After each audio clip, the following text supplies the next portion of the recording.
Michelle and I are honored to join you in this prayer breakfast. And faith has always been a guiding force in our family's life. So we feel very much at home and look forward to keeping this tradition alive during our time here.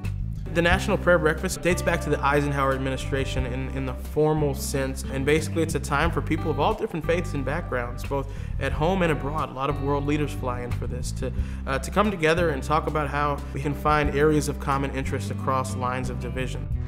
We know as well that whatever our differences, there is one law that binds all great religions together: the call to love one another, to understand one another, to treat with dignity and respect those with whom we share a brief moment on this earth. The federal government has, for a long time, engaged faith-based and community groups in its work, whether it's building hospitals or orphanages. In a more formal way, President Clinton kicked off a lot of this with his charitable choice rule. President Bush expanded it even further by creating the White House Office of Faith-Based and Community Initiatives. So the office that I'll be heading is President Obama's re-envisioning of that office and with his new priorities. Instead of driving us apart, our varied beliefs can bring us together to feed the hungry, clothe the naked, comfort the afflicted, to make peace where there is strife and rebuild what has broken, to lift up those who have fallen on hard times.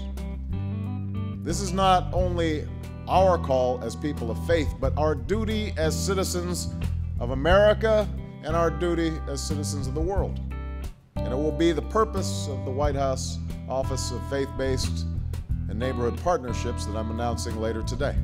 The office is the arm of the federal government that seeks to connect the government with local faith-based and secular community organizations to serve people in need, whether it's connecting groups that are training people to do new jobs, or figuring out the role of faith-based organizations in combating global climate change. This office creates those partnerships in a way that's responsible, constitutional, and at the bottom line, helps those in need.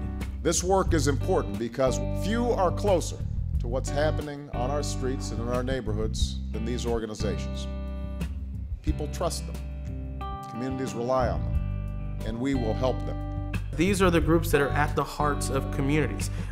In places where there may not be a state or a local government office, there's probably going to be a community organization or a church or a synagogue or a temple or a mosque that you can go to find some refuge and strength in tough times. And we want to empower those groups to work for those in need while making sure that we stay within constitutional boundaries. We come to break bread and to give thanks, but most of all, to seek guidance and to rededicate ourselves to the mission of love and service that lies at the heart of all humanity. St. Augustine once said, "Pray as though everything depends on God, then work as though everything depended on you." I'm just excited about this work. I'm honored to be working for someone who has such a heart for service, for the Constitution, and for empowering these groups. So I'm ready to get going. For it is only through common struggle and common effort, as brothers and sisters, that we fulfill our highest purpose as beloved children of God. I ask you to join me in that effort. And I also ask that you pray for myself, for Michelle, for my family, and for the continued perfection of our nation. Thank you so much. God bless you.